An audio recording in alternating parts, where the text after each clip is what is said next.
నమస్తే అండి. నా పేరు పుల్లేశ్వర్, వాస్తు కన్సల్టెంట్ని. ఈరోజు మన హైదరాబాద్లో ఆరాంగఢ్ దగ్గర ఒక విజిటింగ్కి వెళ్ళి వచ్చానండి ఇంతకుముందే.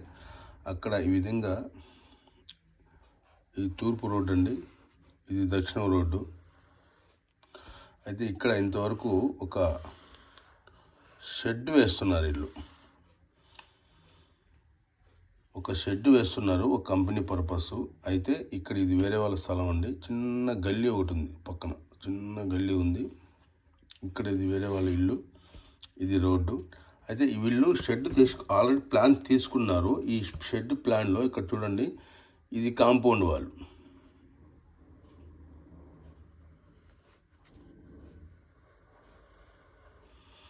ఈ కాంపౌండ్ వాళ్ళు ఇక్కడ కాకుండా ఇది లోపల మళ్ళీ సపరేట్గా షెడ్కి సంబంధించింది అనమాట. ఇక్కడ నుంచి ఇక్కడ వరకు పిల్లర్లు, ఈ 4 పిల్లర్లు, మధ్యలో సపోర్ట్ పిల్లర్స్ ఉన్నాయి. అయితే ఇక్కడ వీళ్ళు ఏం చేస్తున్నారంటే, ఇక్కడ చూడండి ఓపెన్ టు స్కై. ఇక్కడ నుంచి ఇక్కడ 2 అడుగులు గల్లీ వదిలిపెట్టారు. ఇక్కడ కూడా అంతే, 2 అడుగులు గల్లీ వదిలిపెట్టారు, ఓపెన్ టు స్కై. ఇక్కడ అంతే, 2.5 అడుగులు గల్లీ వదిలిపెట్టారు, ఓపెన్ టు స్కై. ఇక్కడ కూడా వదిలేరు. కాకపోతే ఈ రేకుల షెడ్ అనేది ఇక్కడ నుంచి ఇక్కడ దాకా కంప్లీట్గా వేస్తున్నారు. ఇక్కడ దాకా ఇక్కడ వరకు కంప్లీట్గా రేకుల షెడ్ వేస్తున్నారు. అంటే ఇక్కడ చూడండి, ఇక్కడేమో ఓపెన్ టు స్కై ఉంది 3 వైపులా, ఇక్కడేమో తూర్పు మూసుకుపోయింది. ఇప్పుడు మన లెక్క ప్రకారంగా ఇక్కడ వేయకుంటే నో ప్రాబ్లం, 4 వైపులా ఓపెన్ టు స్కై ఉంటుంది. ఇప్పుడు ఇక్కడ ఏమైంది, తూర్పు మొత్తం మూసుకుపోయింది.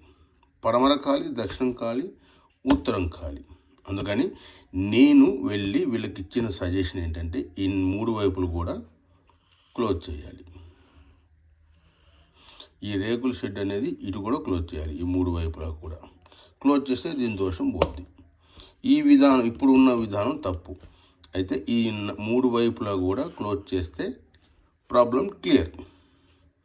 ఇది గమనించండి. చాలా చోట్ల ఇట్లానే వేస్తున్నారు, చాలామంది తెలియక. ఇది తూర్పు మూసిన దోషం అనేది వస్తుంది. అందుకని ఈ మిగతా 3 వైపులా కూడా మనం క్లోజ్ చేయాలి. ఈ విధంగా కరెక్ట్గా 4 వైపులు మూయటం అనేది కరెక్ట్ పద్ధతి.